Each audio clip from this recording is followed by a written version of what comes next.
राम ने त्रेता युग में धनुष भंग कर माँ सीता से विवाह किया था। तब परशुराम जी महेंद्रगिरी पर तपस्या में लीन थे। धनुष की टंकार से उनकी तपस्या टूटी और वो सीधा जनकपुर जा पहुँचे।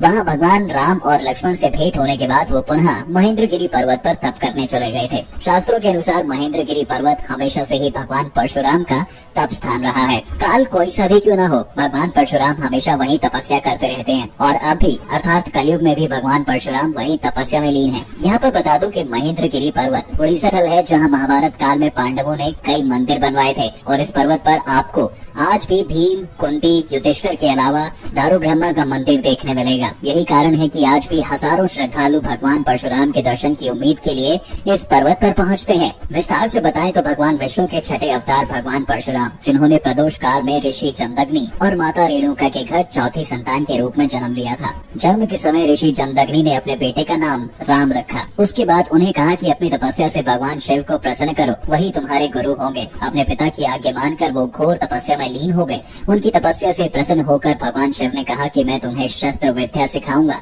लेकिन उसकी एक शर्त है। कहते हैं शस्त्र विद्या सीखने के लिए परशुराम को ठंडे पानी में घंटों खड़े रहना पड़ता था। उस ठंडे पानी में तीर को डुबोकर वो निशाना लगाना सीखते थे। उसके बाद जिस दिन उनकी शिक्षा दीक्षा खत्म हुई, भगवान शिव ने उन्हें परशु यानी फरसा दिया। यहीं से जमदग्नि ऋषि के पुत्र राम परशु धारण करने वाले परशुराम बन गए। उसके बाद यही उनका हथियार था, जिससे कई बार धरती पर पापियों का संहार करें। भगवान शंकर के दर्शन करने कैलाश पर्वत पर गए थे, लेकिन भगवान गणेश ने उन्हें भीतर प्रवेश नहीं करने दिया, जिसके बाद दोनों में भीषण युद्ध हुआ और इस दौरान भगवान गणेश का एक दांत टूट गया। और मित्रों, तभी से भगवान गणेश को एक दंत भी कहा जाता है। इसके अलावा जब धरती पर क्षत्रिय राजाओं का अत्याचार बढ़ा और सहस्त्र अर्जुन ने भगवान परशुराम के पिता का वध किया, तो परशुराम जी ने इस धरती को एक या दो बार नहीं बल्कि 21 बार क्षत्रिय राजाओं से रहित कर दिया था। कहा जाता है कि परशुराम की मां ने अपने पति की मौत पर 21 बार छाती पीट पीट कर विलाप किया था और उसी वक्त परशुराम ने ये शपथ ली थी कि जब तक मैं 21 बार है वंश के क्षत्रियों का संहार न कर दूं,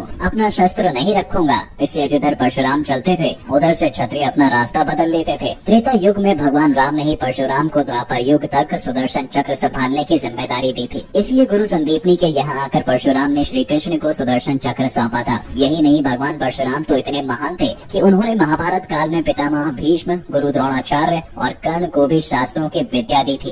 और ऐसा कहा जाता है कि भगवान कल्कि के गुरु भी परशुराम ही होंगे। इसलिए वो कल्कि अवतार की प्रतीक्षा कर रहे हैं ताकि वो उन्हें शास्त्रों और शस्त्रों दोनों का ज्ञान दे सकें। त्रेता युग में भगवान श्री राम से परशुराम ने मुलाकात की और द्वापर युग में परशुराम और पितामह भीष्म के बीच भीषण युद्ध हुआ था। परशुराम भीष्म पितामह के गुरु थे, लेकिन आजीवन ब्रह्मचारी रहने का व्रत नहीं तोड़ सकते थे। जबकि अम्बा नाम की महिला उनसे विवाह करना चाहती थी। उसने परशुराम से कहा कि आपके शिष्य ने हमारा हरण कर लिया है, वो मेरा विवाह अपने कुल में करवाना चाहता है, जबकि मैं उन्हें ही पति मान चुकी हूँ। जब समझाने के लिए परशुराम ने भीष्म को बुलाया तो भीष्म ने कहा, गुरुवर, मैं आजीवन ब्रह्मचारी रहने का व्रत ले चुका हूँ, इसलिए शादी नहीं कर सकता। तब दोनों में भीषण युद्ध हुआ था और आकाशवाणी के बाद युद्ध की समाप्ति हुई थी।